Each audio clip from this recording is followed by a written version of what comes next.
Bem-vindos a mais um GoBrax Academy. Eu sou o Duane, CEO da GoBrax. Eu sou o Leandro Cardoso, coordenador de novos projetos dentro da GoBrax. E hoje nós temos a honra de receber Rodrigo César em nosso podcast. Rodrigo é um especialista em operações logísticas integradas, transporte intermodal de cargas, soluções tecnológicas e gerenciamento de risco. Ele gerencia fluxos logísticos desde portos até rodovias, sempre focado em eficiência e redução de custos. Rodrigo, seja muito bem-vindo. Bela apresentação, até me surpreendi. Bom, obrigado mais uma vez, Leandro, Duane, obrigado GoBrax pelo convite nesse podcast. É um prazer muito grande estar aqui com vocês hoje. Você sabe que não foi o Leandro que fez isso, né? Isso aí foi coisa do ChatGPT. Ah, entendi. Rapaz, não. Tem coisa que nem eu sabia, Leandro. Sabe? Não, tô brincando, mas é um prazer muito grande. Obrigado mais uma vez pelo convite. Obrigado a você, Rodrigo. Prazer te receber aqui. Eu acho que a gente vai ter uma entrevista muito legal, porque a gente tem aqui uma história que nos une, né? Que é a OpenTech. Boa coincidência. Exatamente. Mas a gente sempre começa ouvindo um pouco do nosso convidado sobre as suas origens, a sua história. Eu queria que você trouxesse ela assim, como ela veio na sua cabeça. Claro, vamos lá. Bom, prazer mais uma vez. Sou o Rodrigo Oliveira, saindo um pouquinho da parte clichê de podcast, de executivo, né, parte logística, então um pouquinho sobre quem sou eu, né? Então eu sou um mineiro, tenho aí 36 anos, sou natural de uma cidade chamada Santos Dumont, no interior de Minas Gerais, cidade do pai da aviação. Dizem que lá o menos provido de inteligência lá inventou avião, né? Então é uma cidade boa. Gostei dessa. Então, muito novo, saí de casa, por ser uma cidade muito pequena, e aí talvez começou um pouquinho do meu pezinho na logística, né? Eu já morei em mais de 16 cidades pelo Brasil ao longo dessa minha trajetória, muito novo, por conta de estudo, né? Mas ainda tenho um carinho gigante por Minas, apesar de estar aí entre Sul, São Paulo, enfim, sempre na parte aérea e rodando esse país. Mas ainda tenho um pezinho muito grande em Minas Gerais, então não tenho filhos, mas tenho afilhados lá em Minas Gerais ainda, então tenho um carinho muito grande por eles, então sempre que eu posso, estou dando um pulinho lá de volta. E sou um engenheiro de formação, sou formado em engenharia de produção, especializado em engenharia de transportes, então a minha carreira, desde a origem da parte profissional, da parte de capacitação também, muito voltada a esse viés logístico.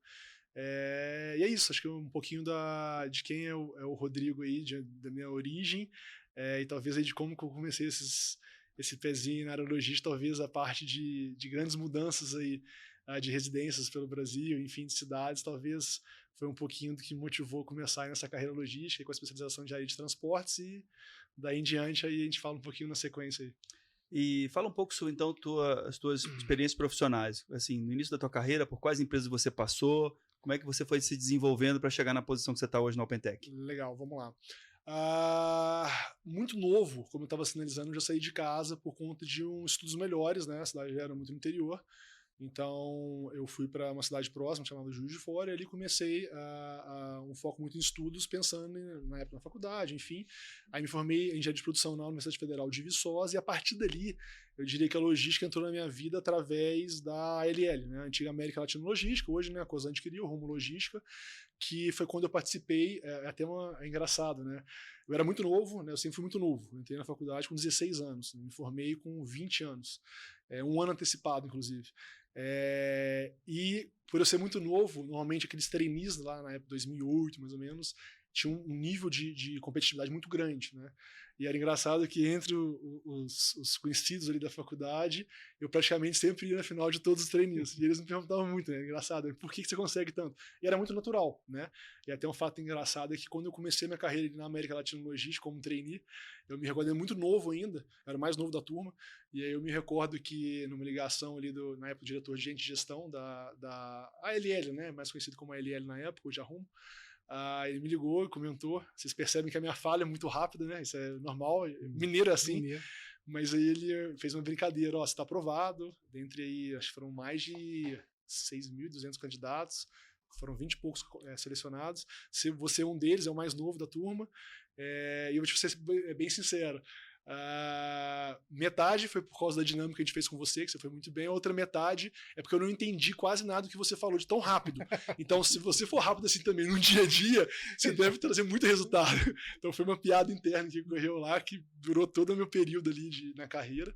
Mas, enfim, voltando à sua pergunta... E depois, virando CEO de gerenciamento de risco, naturalmente, você precisa ser mais rápido ainda. Logística, né? Logística, acho que cada modal, cada área tem uma sua complexidade, mas realmente, gerenciamento de risco é um outro mundo. Você conhece bem, né, Dani?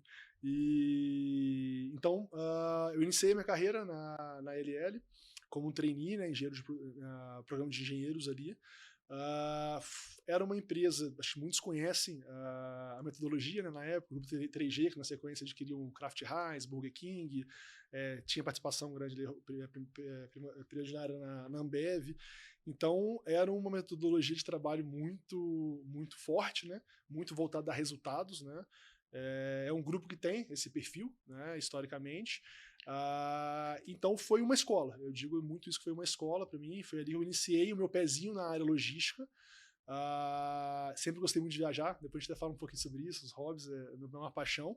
Mas ali talvez na parte profissional foi onde, dos vários processos ali de treino naquela época que eu fui aprovado, eu escolhi esse, pensando realmente na metodologia de trabalho daquela empresa, na parte de crescimento, formação de grandes líderes, enfim.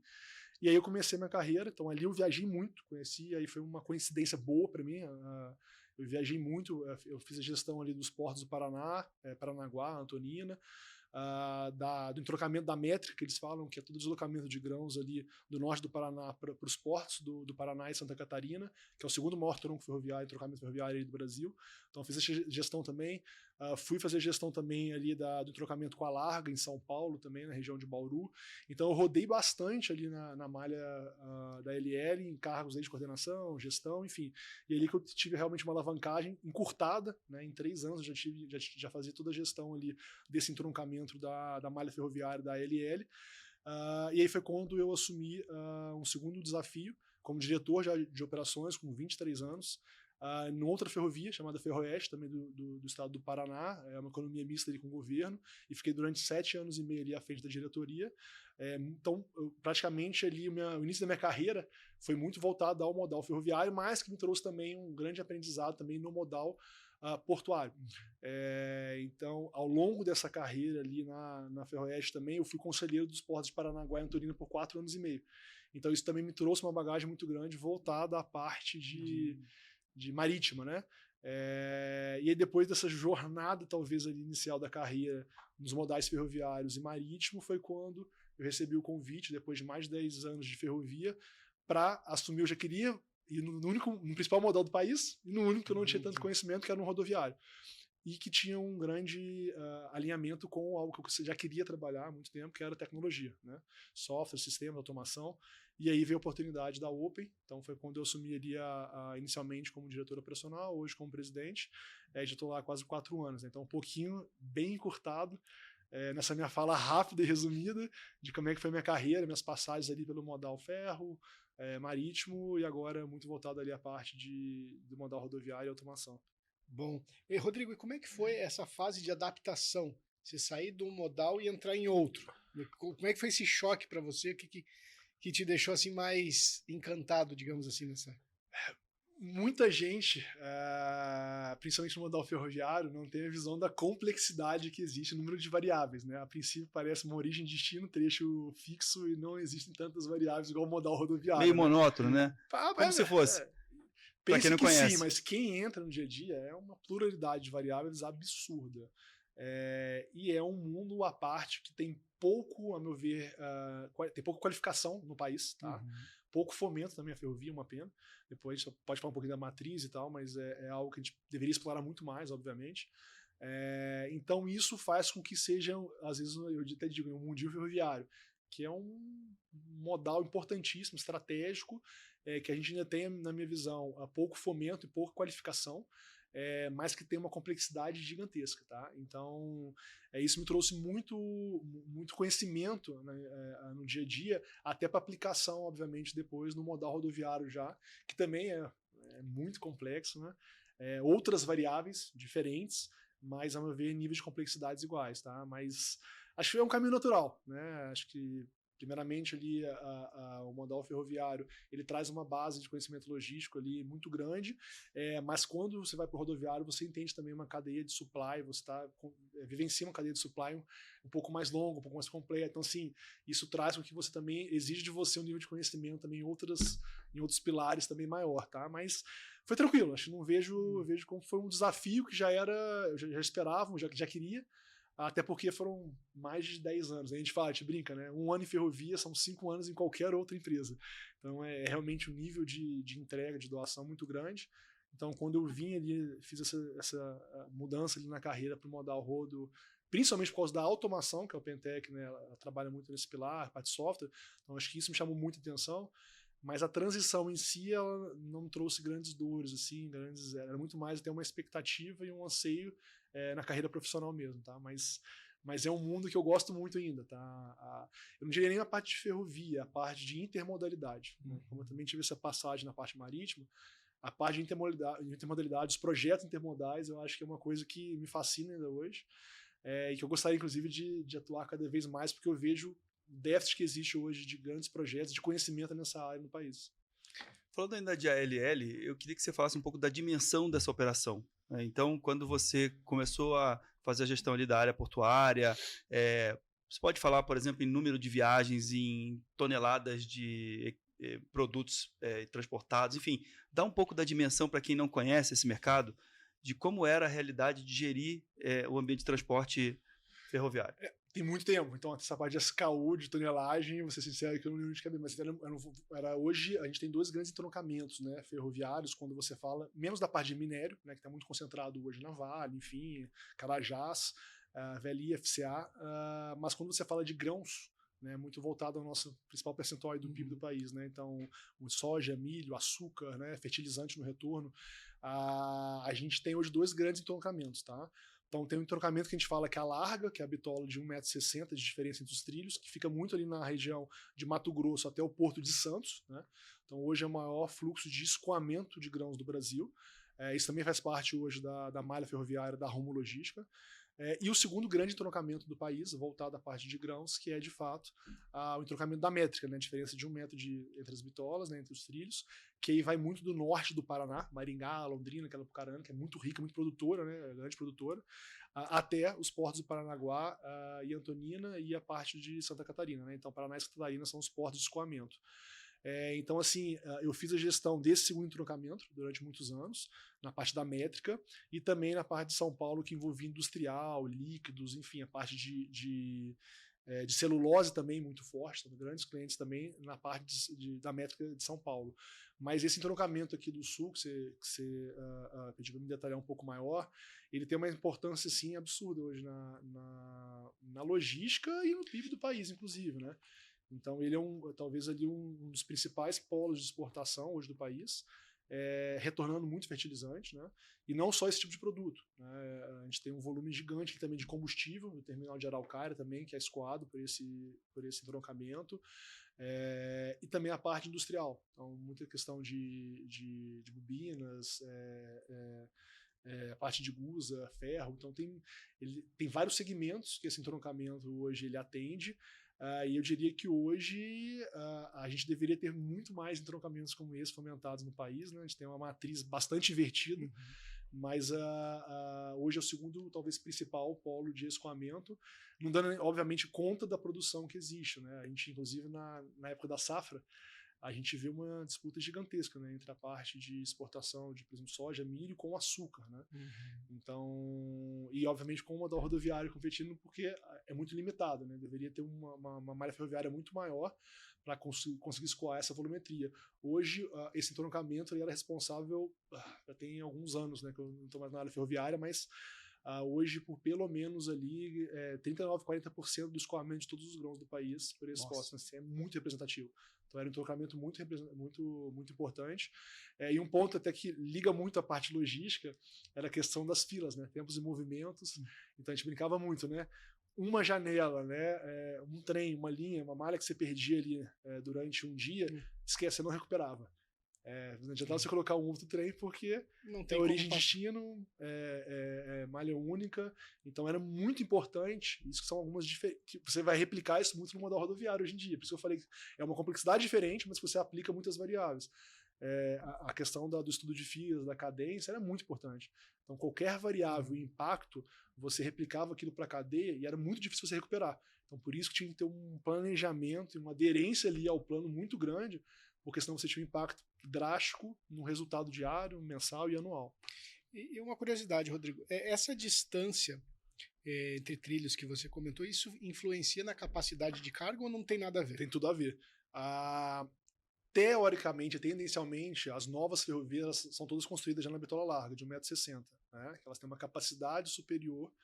Os ativos, eles conseguem, obviamente, com espaçamento dos rodeiros maior, comportar mais peso. Então, as próprias locomotivas são maiores e os vagões também eles conseguem suportar aí, um volume de cargas maior que, às vezes, ali 100 toneladas no vagão. Então, diferentemente da métrica, né? A métrica, que são as ferrovias mais antigas, que eram construídas no bitola de 1 metro, existem até projetos de rebitolagem, né, em cima do mesmo amalho, porque hoje é muito complexo, né, a parte ambiental. Você construi também muita ferrovia que ela faz a rebitolagem da ferrovia para aumentar a capacidade de carga. Então, hoje no Brasil, existem os dois modais. Existem modelos de bitola métrica e existem ferrovias mais novas, como a gente chama de larga, que é a Mato Grosso, lá, Alto Araguaia, Rondonópolis, Tiquira, e você descendo até o Porto de Santos. Essa é uma bitola larga, com maior volume, maior capacidade. Hoje exporta muito grãos e açúcar por aquela ferrovia. E, obviamente, né, acho que o container também está em ambos os trechos, né? Ele é muito hoje demandado e também muito na Norte-Sul, uma outro ramal, vamos dizer, da ferrovia da LL. E você falou um pouco sobre que, do ponto de vista de evolução da sua carreira, já era um desafio, já era uma vontade sua trabalhar numa empresa de tecnologia, utilizando parte do conhecimento que você já tinha desenvolvido. E aí, como foi essa transição? Quer dizer, você entrou na Open, pelo que eu entendi, em 2020. Você entrou na Open exatamente na época que eu estava saindo da Open, né? Isso aí. A gente se cruzou lá na época, em poucos dias, né? E eu me lembro que você veio assim com uma energia muito grande para tocar uma área de operações que naquele momento era muito complexa. A gente vinha de muitas mudanças que nós tínhamos feito na companhia. E aí você, então, estava procurando isso para a tua carreira. Fala um pouco sobre essa transição, esse momento de chegada. Foi um momento, inclusive, decisivo, porque eu estava em transição de carreira também, de empresa também, para uma outra grande ferrovia do país, né, que era a Vale.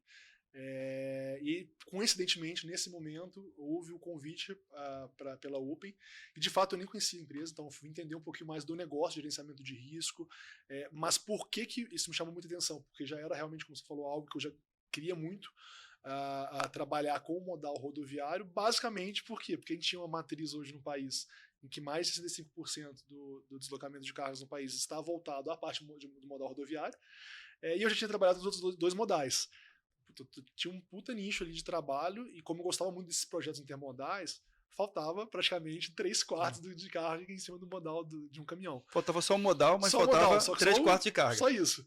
Então, assim, já era algo que eu queria muito, tá? E aí, quando, obviamente, a gente, né, acompanhando muito de perto ali as transformações quase que diárias do mercado, cada vez mais a gente tem a visão do quanto está sendo importante, né, você estar dentro de plataformas, de projetos que envolvam soluções, tecnologias novas, enfim. E a Open tinha esses dois pilares, né? Então, foi uma grata surpresa.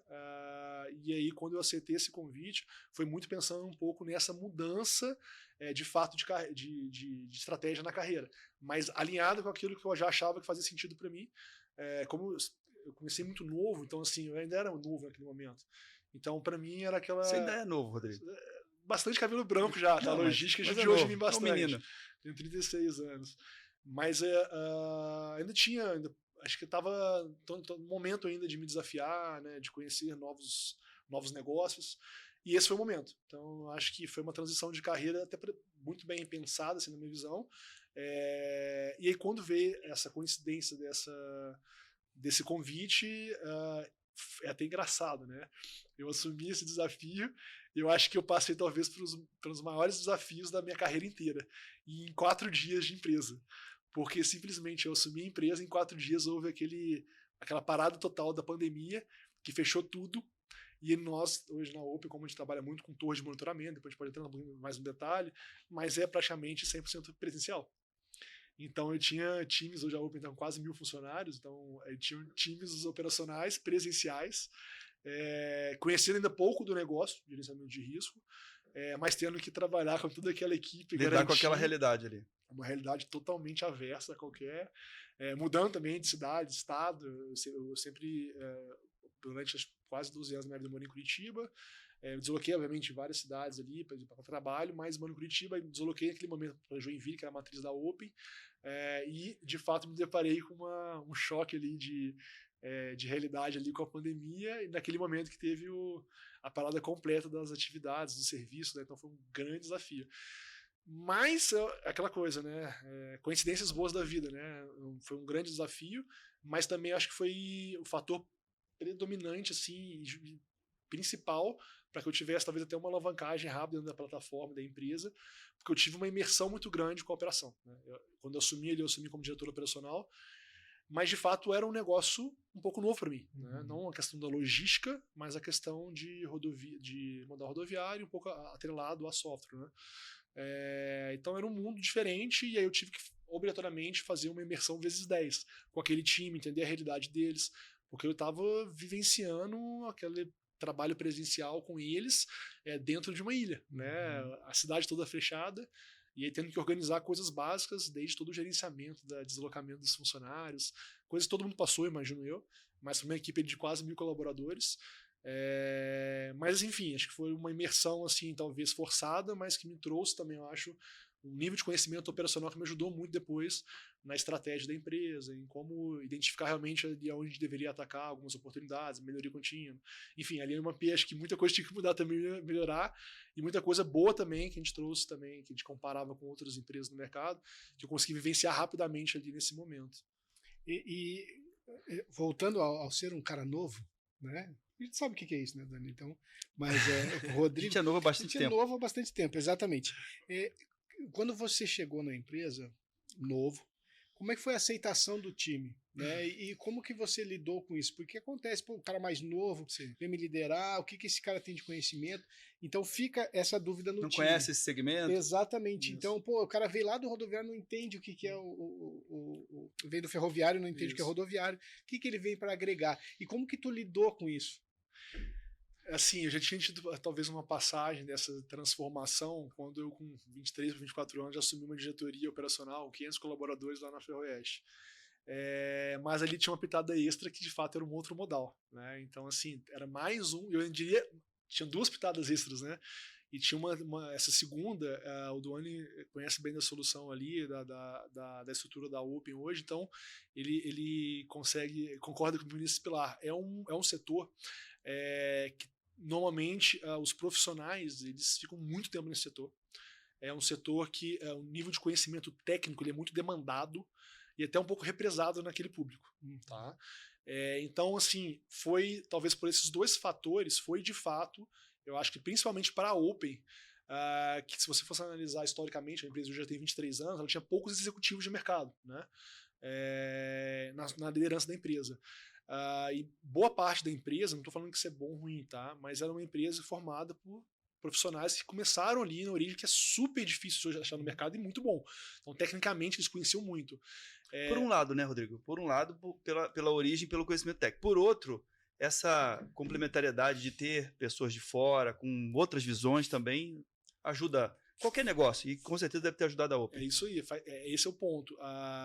Então, isso é muito relevante, é muito importante essa bagagem técnica. Por outro lado, apesar de não estarem acostumados com executivos, né? Isso eu acho que talvez ali um dos maiores diferenciais hoje, né, de qualquer carreira é de fato você oxigenar, você trazer novos conhecimentos e você agregar valor. Basicamente isso.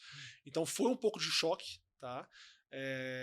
Na gestão, no time, mas assim, ao meu ver, eu soube conduzir muito bem ele com o time, demonstrando que realmente eu estava ali, primeiro, aberto a aprender muito com eles. Então essa imersão, a pandemia, ela demonstrou que eu estava muito próximo a eles. Por outro lado, consegui trazer também muita coisa nova para eles, para o time. Então, assim, não tem melhor exemplo do que você, primeiro, demonstrar o resultado, agregar realmente o valor na prática, porque por si só, por osmose, isso é um carimbo para qualquer equipe, né? Acho que isso é muito importante.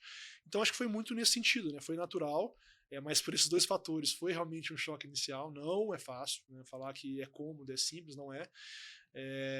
E um público muito jovem também, né? Empresas hoje de tecnologia, elas possuem normalmente equipes muito jovens, então assim, não só a parte da gestão, da liderança, mas essa parte também de trazer novas ferramentas, novos modelos de negócio. A gente trouxe muita metodologia, né, para esse time, para essa equipe, desde daquela escola de meritocrática, vamos dizer assim, que a própria ALL, ela tem muito isso forte, no grupo 3G tinha isso muito forte, né? Vicente Falcone, né? Basicamente Falcone, gerenciamento da rotina diária, método da Kumbuka, então é você realmente aplicar na veia, gestão da rotina, mapa de KPIs, e são coisas às vezes que para muitas empresas já é algo ultrapassado, é básico, para outras ela está num nível de maturidade diferente. Então era importante trazer isso. Isso foi um dos pilares, acho que foi grandes diferenciais, tá? Eu fiquei lá 2 anos à frente da diretoria operacional, que eu sou um cara um pouquinho racional demais. Então, assim, engenheiro de formação, né? Até o lado humanas é uma coisa que eu desenvolvi muito na Open. Então, isso na fase inicial ali da carreira do trabalho na diretoria de operação da Open, eu trabalhei muito com esse viés de visibilidade, de KPIs e de mapeamento de processo. Então, era chato. Mapear processo. O processo tá bom. Tem certeza? Deixa eu olhar. Eu entrava. E aí eu mostrava pelo exemplo. Isso. Não tá legal. Então, vamos trabalhar. Então, esse exemplo ele foi sendo cascateado. Mas acho que a base de tudo foi ter, de fato, ali uma metodologia de meritocracia. Isso, na veia, a gente conseguiu implantar modelos de variáveis, inclusive. Mas, para isso acontecer, você tinha que ter medição, né? Então, você tinha que ter, de fato, ali mapa de processo, medição e gerenciamento da rotina. O Duane trouxe bem ali a parte do Falcone. É uma bíblia que eu tenho, sempre tive. Acho que a base da minha carreira foi baseado nessa bíblia que eu chamo de gestão por visibilidade, gestão de resultados por visibilidade e gerenciamento da rotina diária. Acho que são 2 pilares assim básicos, que teoricamente são simples, mas que para você aplicar no dia a dia e com recorrência e com efetividade, não é simples. E para você conseguir cascatear isso para o seu time, não é simples. Mas foi algo que eu acho que foi um grande diferencial, inclusive, do crescimento da Open, ajudou muito, óbvio, né? O time lá, como eu falei, a parte técnica, é difícil hoje ter um líder que não está na Open há muitos anos e que a gente não tenha retenção, que ele não continue com a gente, que o mercado vá lá e absorva. É muito difícil, porque exatamente a gente trabalha muito também essa questão do engajamento, enfim, mas toda essa cultura de metodologia e essa metodologia meritocrática, ela é muito ativa hoje na Open, tá? Por resultados. Então isso acho que engaja por osmose, né? Naturalmente, tá? Então é um desafio, mas porém também é uma ferramenta que a gente utilizou muito lá na entrada ali da Open, que eu acho que fez com que a empresa, em 2020, a gente faturava cerca de 52 milhões, né? A gente em 3 anos estava faturando 101 milhões, então a gente dobrou o tamanho da empresa em 3 anos. Então, assim, foram taxas de crescimento agressivas, e isso foi natural, tá? Obviamente que tem uma mudança aí no caminho, que é a aquisição da Open pela NSTech, pela plataforma, então veio com uma visão também, um gás extra, uma metodologia diferenciada, poder de investimento, mas você dobrar o tamanho de uma empresa em 3 anos é bastante coisa. É bastante coisa. Então, assim, acho que a gente começou a calçar muito, tem um trabalho anterior, obviamente, né, uma construção, mas ali acho que além do time, da força do time ali, que é um time realmente tinha uma visão de dono absurdo, tá? Isso eu me surpreendi na Open. Atrelado a essa questão da metodologia, visibilidade, essa gerenciamento da rotina, modelo meritocrático, acho que isso tudo foi um colchão muito forte para permitir que a gente ganhasse escala. Isso, obviamente, trouxesse uma estabilidade financeira muito positiva para a empresa. E como é que foi para você sentar na cadeira de CEO pela primeira vez? Eu passei por isso pela primeira vez na Open também. Por mais que eu tivesse passado por vários desafios e trabalhado em outras empresas, em outros projetos, eu sinto que a minha vida mudou muito, né? Porque é uma responsabilidade diferente, é uma forma de olhar o negócio diferente também. E aí tem todo um processo de você sentir o impacto daquela mudança e trabalhar para se adaptar a ela. Como foi isso para você? Olha, falar que a gente vinha construindo, talvez em 1 ano e 8 meses, 1 ano que eu estava à frente da editoria operacional, que a gente construiu um plano perfeito para assumir a cadeira, é mentira. Inclusive foi uma certa surpresa, né? Mas em final de 2020 a Open foi adquirida pela plataforma Nestec, né? Foi a segunda empresa da plataforma, hoje são 32. Então, assim, foram 3 anos e meio de muita transformação, de muito crescimento, e eu fiz parte, acho, dessa jornada, tá? E ali, acho que 2 pilares básicos, né, que eu percebi que, assim, um grande líder tem que estar aberto, primeiro, à transformação do mercado, a se adaptar.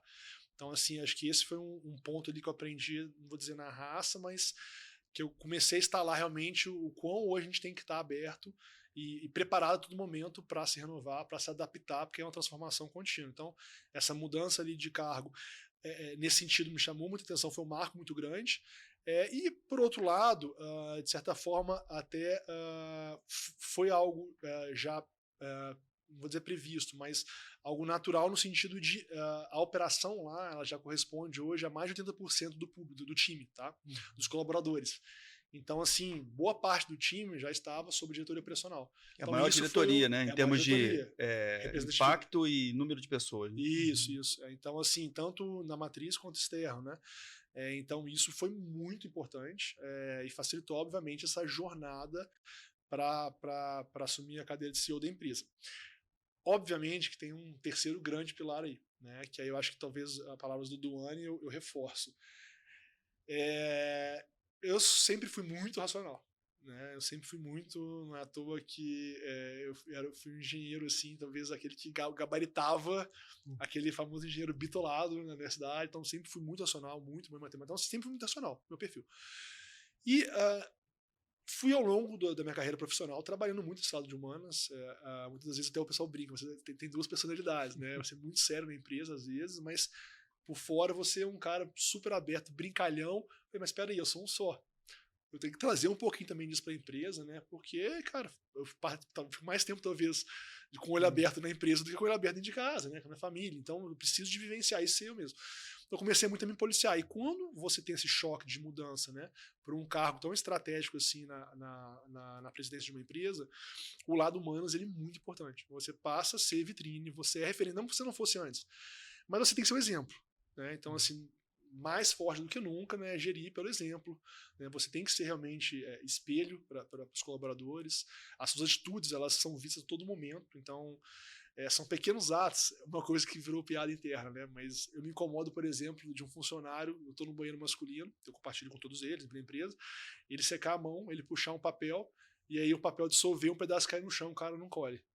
Aí ficou famoso, porque eu saía lá fora, chamava o colaborador e falava, por que você não recolhe? Então, assim, coisas pequenas, mas que é uma visão de dono que você vai criando na cultura, não é simplesmente porque você está nessa cadeira, mas mais do que isso, você se obriga, cara, isso faz parte, obviamente, não só como colaborador, mas como exemplo, como então coisas pequenas, até, obviamente, você gerir pelo exemplo, né? Então, ser referência, então, isso é uma coisa que você tem que trabalhar muito, a questão de empatia, né? A questão de desenvolvimento colaborativo, né?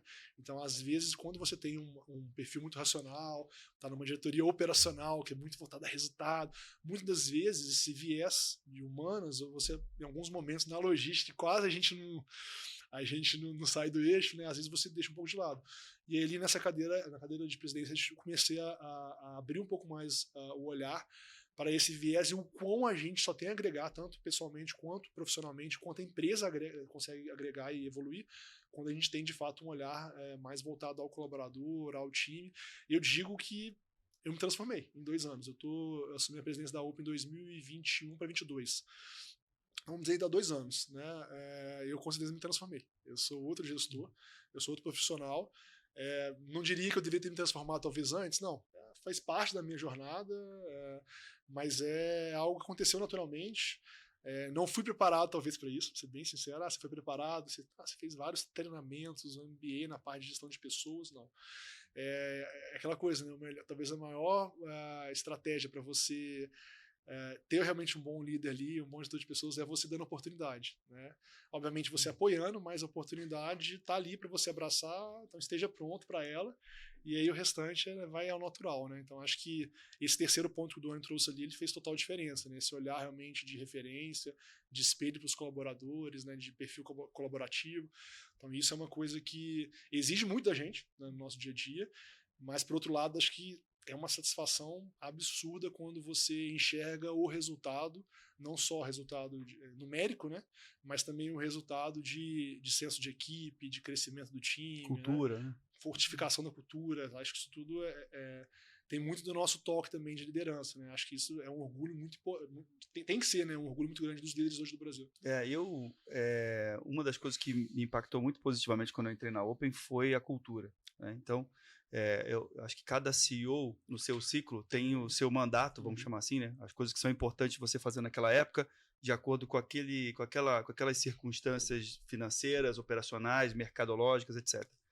E eu me identifiquei muito com uma empresa que tinha tido 2 CEOs até então, um fundador e um primeiro de mercado, e um time que tinha um prazer muito grande, um zelo muito grande para trabalhar na companhia, para debater os assuntos da companhia num nível de detalhe profundo, né? A cultura da OpenTech naquele momento, e eu acredito que isso deve existir até hoje lá, ela já expelia um pouco aquelas pessoas que eram superficiais nas coisas. Então, se você fosse tratar alguma coisa de uma maneira superficial, o próprio time já tratava aquilo de uma maneira diferente. E aí o meu desafio, olhando para aquilo que eu assim, realmente fiquei admirado, era tentar encontrar o caminho da Open no sentido da próxima virada transformacional dela. Ela tinha a cultura que você já tinha. Tinha desafios de cultura, tinha desafios de cultura não, tinha uma cultura de uma determinada característica, tinha desafios de melhoria da companhia de uma forma geral. Ela tinha bastante tecnologia embarcada, mas ela talvez não se utilizasse tanto dessa tecnologia como ela poderia, tinha um potencial para isso. E tinha quase que uma sensação assim, como a gente faz para usar todo esse potencial? Eu ficava com isso na minha cabeça, né?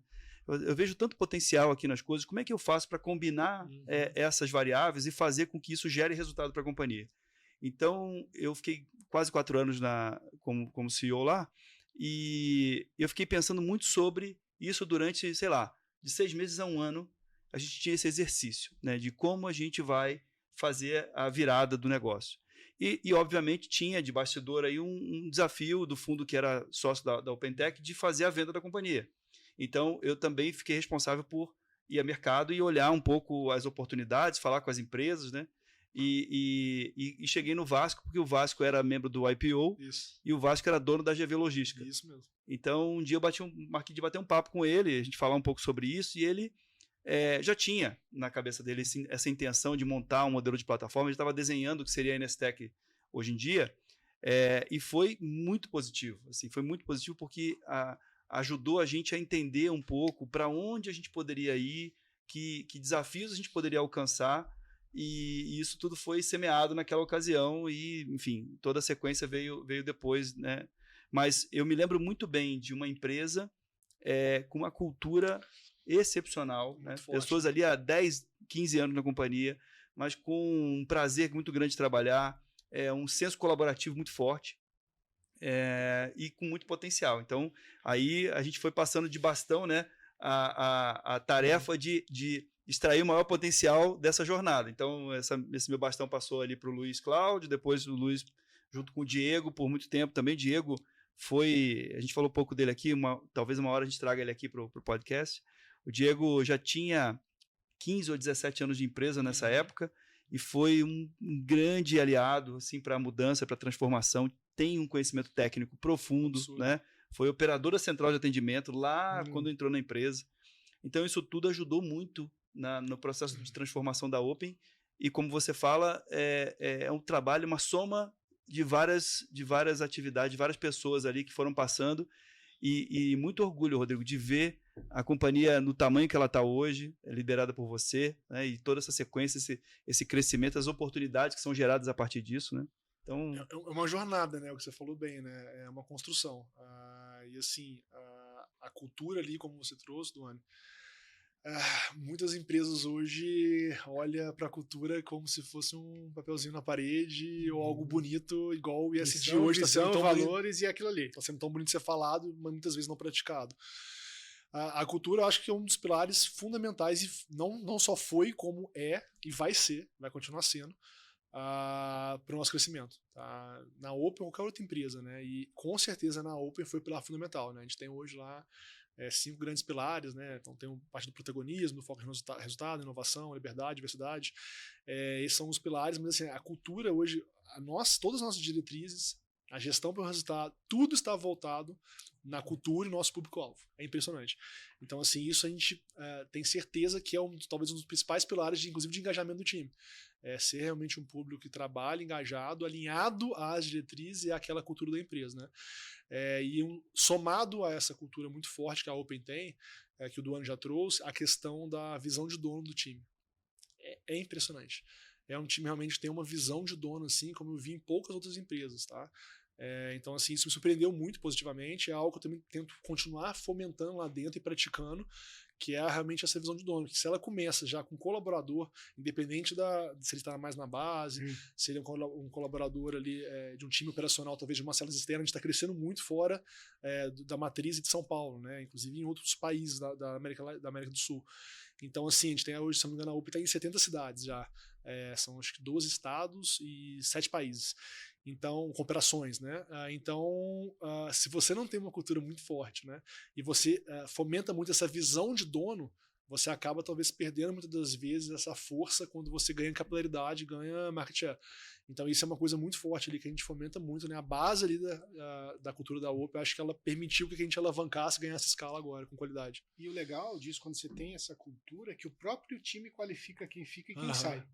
Entendeu? E o crescimento natural. Exatamente, porque se tem um time engajado e alguém que não está de acordo com aquela cultura, não fica. Não precisa de um líder identificar o próprio time. Exatamente. E o crescimento, como você falou, ele começa já aí. Aquele time engajado, com senso de dono, entra um aqui que tem o mesmo senso, vamos crescer junto, então oportunidades surgem, a empresa cresce.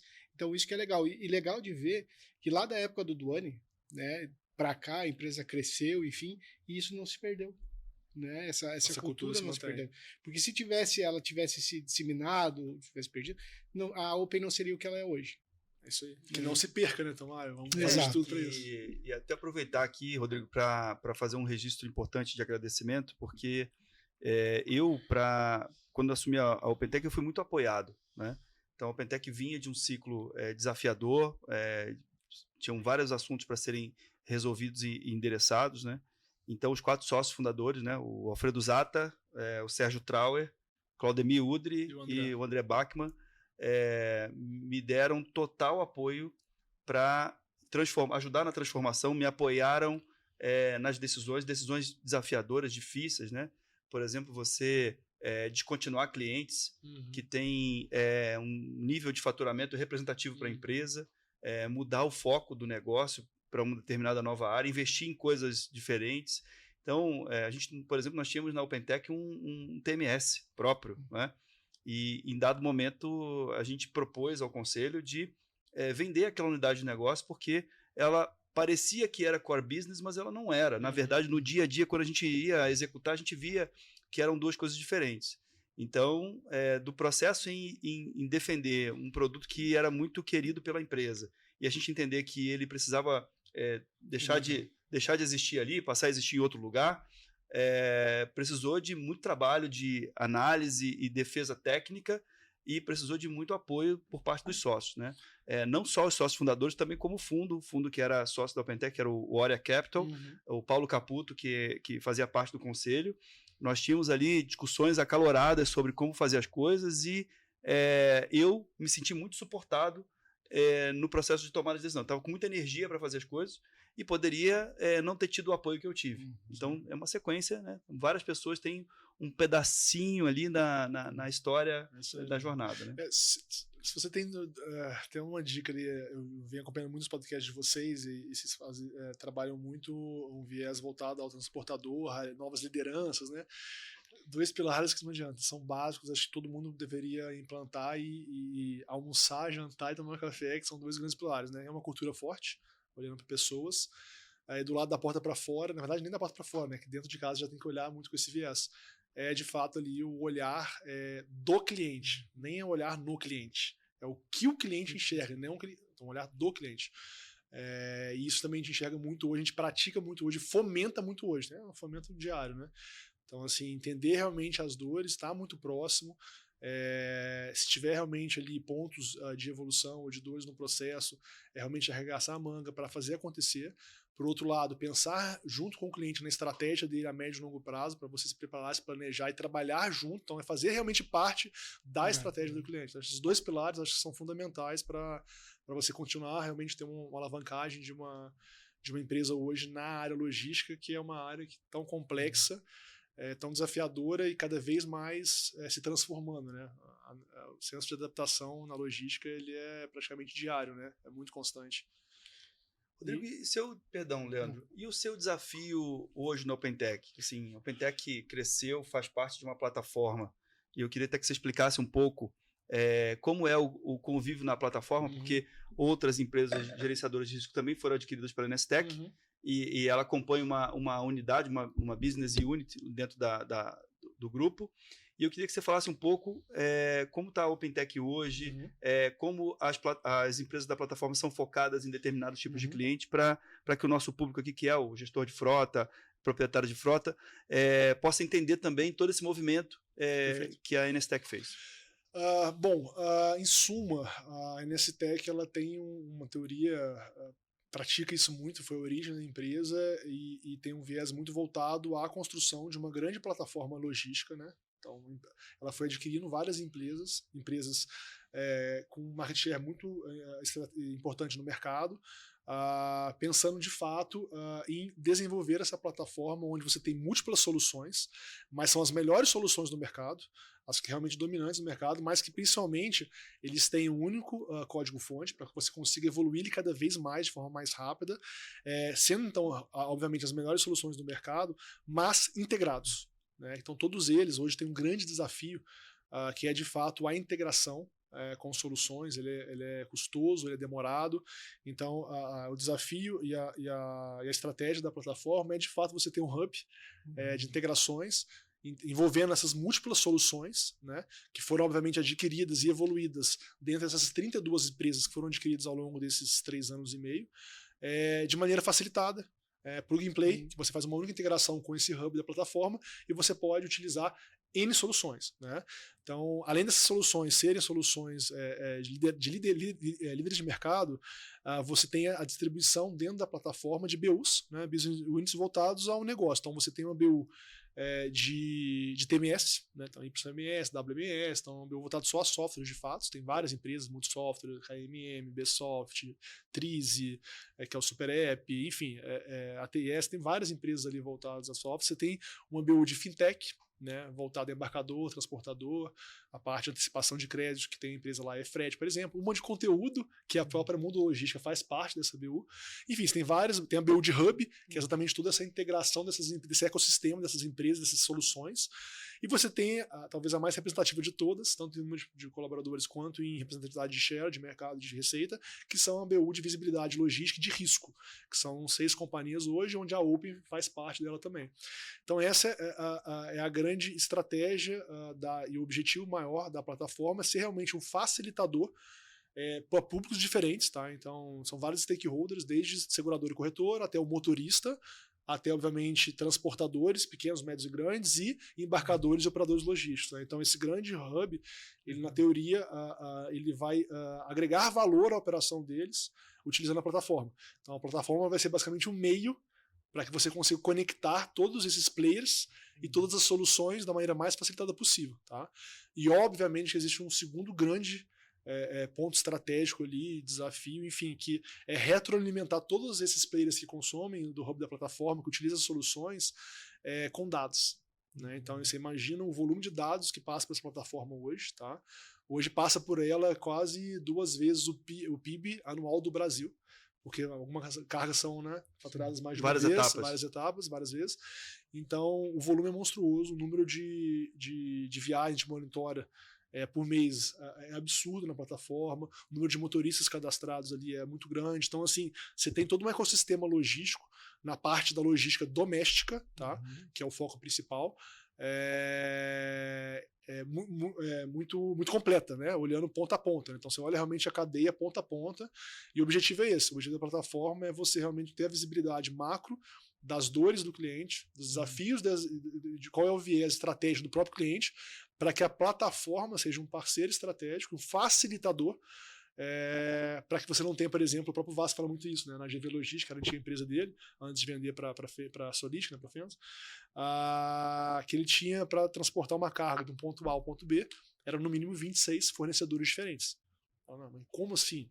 São 26 fornecedores sendo geridos, sem integração muitas vezes, cada um com a sua visibilidade. É uma loucura. E fora que a gente sabe que o dado ele tem uma riqueza monstruosa no sentido de retroalimentar você com mais visibilidade para tomar de decisão. Então, obviamente que isso tudo faz parte da estratégia hoje da plataforma, do hub da Inestec. E a Open, obviamente, ela é uma das principais empresas hoje, tá? Hoje ela é a segunda maior dentro da plataforma, mas que obviamente tem uma importância muito grande, não só pela questão do conhecimento que ali existe, da base de dados, tudo isso, mas também do modelo de trabalho, a metodologia que a Open já praticava há muitos anos, já com a auditoria da PwC, enfim, isso também foi cascateado e apoiou muito a transformação e a construção da jornada da Inestec. Então, um dos pontos, o dono perguntou, o que mudou esse dia? Então, eu expliquei um pouquinho sobre a Inestec e um pouquinho dessa transformação, né? Como é que a Open se encaixa nesse mundo novo. Eu até vinha falando muito sobre essa capacidade de adaptação. A gente veio de um evento, na semana passada, em São Paulo, para uma carteira de executivo de supply chain, que a Inestec ela lidera esse projeto, chama Diálogos. E é realmente um momento de muita troca. No final de Diálogos, o presidente da Michael Page Brasil, ele fez lá 1 hora de bate-papo sobre liderança, enfim, e uma das coisas que ele falou muito foi isso. Qualquer líder hoje em dia, enfim, um dos principais pilares de uma entrevista que ele gosta de questionar é exatamente o quê? O senso de adaptação desse colaborador, desse líder. Então, assim, isso faz toda a diferença. E na Inestec não é diferente. Eu acho que a gente está passando por uma grande transformação, uma construção de 32 empresas que são líderes de mercado, então elas afetam. Tem cliente hoje, tem 7 soluções nossas, dentro de grandes embarcadores, transportadores. Então, o quanto que esse ecossistema pode agregar valor ao ambiente, ao dia a dia, à operação desse nosso cliente, se é um embarcador, se é um transportador, se é um motorista. Então, um pouquinho hoje da estratégia da Inestec é essa, onde a Open se encaixa, e um pouquinho dos desafios que também existem hoje nessa jornada. Hoje a gente fala, a gente é Open, mas a gente também é muito Inestec, né? Hoje a gente fala até uma @Inestec. Por quê? Porque, obviamente, está fazendo parte dessa jornada, então a gente está construindo em conjunto. Se a gente faz uns projetos que são facilitadores, envolvem múltiplas soluções para um cliente final, então, se esse cliente, pelo menos que seja uma solução, um pedaço da solução é open, a gente tem que fazer parte da solução como um todo, pensar a estratégia completa. O que chega para ele em termos de plataforma, e não somente open. Só um pedaço. Né? Apesar de que a open ela tem um grande pedaço, toda a parte de gestão de visibilidade, torres logísticas, torres de monitoramento de risco. Então, a gente tem ali um grande pilar, né? E normalmente a BU de VGR, visibilidade logística, ela é o grande orquestrador. Né, dessas grandes torres hoje de logística, a gente está implantando várias torres hoje no Brasil, e dentro dessas torres são plugadas várias soluções da Inestec. Né? Então são praticamente produtos, né, que são conectados na torre, e toda a gestão de risco, né, de perdas ou logística, a gente faz via processo, metodologia e profissionais da OpenTech, consumindo todo esse hub de soluções. Legal. Dentro disso, qual que é, digamos assim, o principal objetivo da Open hoje a curto e médio prazo? Né? O que a Open vê para o futuro? Tá. Cada vez mais a gente enxerga não só, como eu estava falando antecipadamente, né, um único bloco. A gente se sente realmente um ecossistema. Tá? E o maior desafio, de fato, eu reforço, é a gente ter o olhar do cliente. Então, é a gente, de fato, fazer uma imersão cada vez maior no cliente, na estratégia desse cliente a médio prazo, e a gente fazer parte desse crescimento, dessa evolução. Quando a gente fala em tecnologia e automação, que é a base principal da Open, a Open tem uma software house dentro de casa. Não adianta a gente desenvolver produtos, por exemplo, que a gente enxerga e acha que vai ter uma rentabilidade maior, se não estiver conectado com a dor do cliente e a visão de médio prazo do cliente. Aquele mundo imediatista unicamente, não adianta, ele não se perpetua. Então, assim, eu acho que os grandes desafios vão continuar sendo nessa estratégia de macro-olhar com a estratégia, alinhada à estratégia do cliente. Tá? Eu acho que isso vai ser muito importante para o crescimento da Open, a perpetuidade da Open, e cada vez mais enxergando o todo, né? Não olhando simplesmente um único bloco, olhando com cabeça realmente de ecossistema e de parceria. Né? É um ganha-ganha, são clientes, são parceiros estratégicos nossos. E legal a gente vê aí a importância que tem o... perdão, gente. A importância que tem o after sales, né? Então, na decisão do que você vai seguir daqui para frente, não é só vender e colocar a tecnologia no cliente. Então, você tem que ir junto com ele construindo o futuro da empresa. Então, a importância que a gente tem hoje, seja no pós-venda, né? Tem a parte da construção, que ela é muito importante, a elaboração, na venda, na pré-venda, enfim, mas também esse pós, ele é super diferencial, eu diria, né? Talvez até tão importante quanto, vamos dizer assim, a parte da melhoria contínua e de estar conectado à estratégia do cliente depois, né? Para você evoluir o seu produto, mais uma vez. O mundo é muito dinâmico, né? Se você pergunta para um líder hoje, inclusive isso eu uso muito nas entrevistas, tá? de grandes líderes da empresa, você pergunta o que ele aprendeu nos últimos 12 meses. Se ele demorar mais de 10 segundos para aprender algo que ele que ele aprendeu de novo, ele não souber responder rapidamente, 2 pés atrás. Porque a gente está num momento tão dinâmico, né, tão rápido de transformação, que você tem que estar muito conectado. E mesma metodologia, estratégia funciona quando você olha o cliente. Ele está nesse mesmo mundo com você, nessa mesma barca. Né? Então você tem que estar sempre muito próximo a ele para você estar conectado à estratégia dele a médio e longo prazo.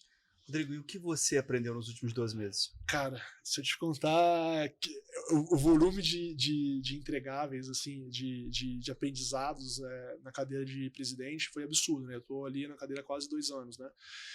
Então, assim, eu não poderia dizer, eu acho que até trouxe um pouquinho, né, durante a minha fala aqui, mas eu acho que é uma maior aprendizado, eu vou dizer de 12 a 24 meses, né? Então, na cadeira de presidente.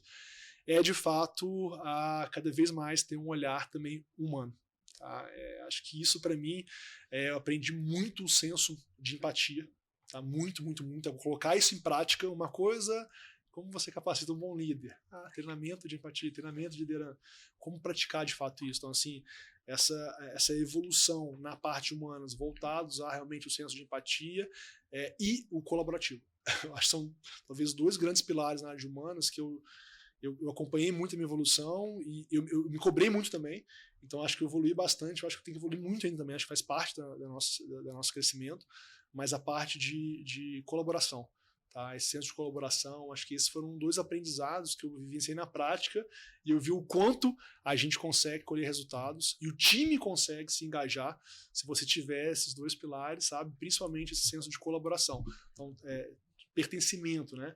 Então, como trabalhar e fazer com que o time ele seja gerador de novas ideias, ele seja realmente piloto em projetos, então é realmente colaborativo, não simplesmente ser um direcionamento, uma diretriz já com mapa de afazeres. Tá? Então, acho que esses 2 pilares na área de humanas, acho que foram nos últimos 12 meses, acho que 2 pilares, acho que meu de avanço, assim, tanto pessoal quanto profissional, muito grande, né? E aí, falar um pouco da parte mais técnica, né? Acho que não é o caso, mas aí, obviamente, a visão da plataforma é algo que foi um aprendizado constante, uma transformação constante e um senso de adaptação muito grande na Nestec, porque realmente o volume de variáveis diárias ali, de novidades, que você tem que se adaptar a todo momento, até indico para todos, tem um livro que ele é sobre, chama Plataforma, a Revolução da Estratégia. Tá? É legal. Acho que mesmo profissionais que às vezes nem são de logística, mas faz muito sentido porque ele conecta vários cases mundiais na área de plataforma e te muito facilmente, uma linguagem muito fácil, de uma fácil leitura, ele mostra realmente o caminho que a gente está indo, que é o caminho da colaboração, do ganha-ganha, de você ter realmente usuário, mas também o fornecedor, e ambos conectados numa mesma plataforma, e ambos consumindo, dependendo daquela plataforma, e ganhando junto. O valor agregado para que eles, de fato, ali, compartilhem informações, enfim, serviços. Então, esse é um livro bem legal, se pudesse indicar, inclusive.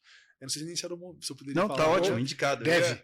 Mas eu te fazer uma pergunta nessa linha, então, já que você está nessa pegada do livro, que é como você se desenvolve, né? Que tipo de conhecimento você busca, o que te alimenta para desenvolver suas habilidades profissionais? Cara, assim, eu acho que eu fui uma pessoa que tive muita oportunidade, tá? Então, assim, eu sou um cara que eu gosto de consumir muito novidade. Tá? Isso em tudo que eu faço. Então, eu acho que a coisa que mais me move, assim, eu acho que é uma dica que eu dou, sempre esteja aberto ao novo e se desafie.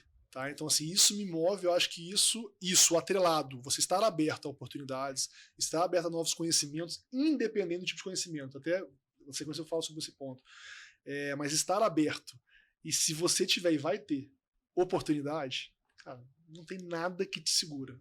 Isso daí para mim é uma regra, não tem segredo, vai acontecer. Então, assim, esteja aberto ao novo, consuma muita informação, né, busque ela, independente da área. Então, por exemplo, quando eu falo muito de logística, então a dica sobre logística, consumo livre, consumo podcast, isso tudo tá aí, tá farto, hoje tem muito fácil o conhecimento. Mas mais do que isso, acho que eu tento conectar muito no dia a dia, eu sou um cara, por exemplo, que gosta muito de viagens, até comentei no início que eu ia comentar sobre isso. Então, de viagem e de esporte. Viagem e esporte. A gente estava tomando um café aqui antes, eu falei, eu adoro todo tipo de esporte, eu tenho um tempinho, eu vejo um esporte, adoro motocross, e adoro esporte de velocidade, adoro tênis, então assim, qualquer esporte eu gosto. E viaje muito. Quando eu posso, viajar. Às vezes eu preciso ficar noites para viajar, para conseguir talvez passar um final de semana fora e volto. Segunda-feira já estou no aeroporto trabalhando. Então, um ritmo acelerado, mas sempre pensando em conhecer coisas novas. Então, esse estar aberto, às vezes a gente faz podcast muito. Às vezes, profissionais podem trazer só muita informação técnica, né?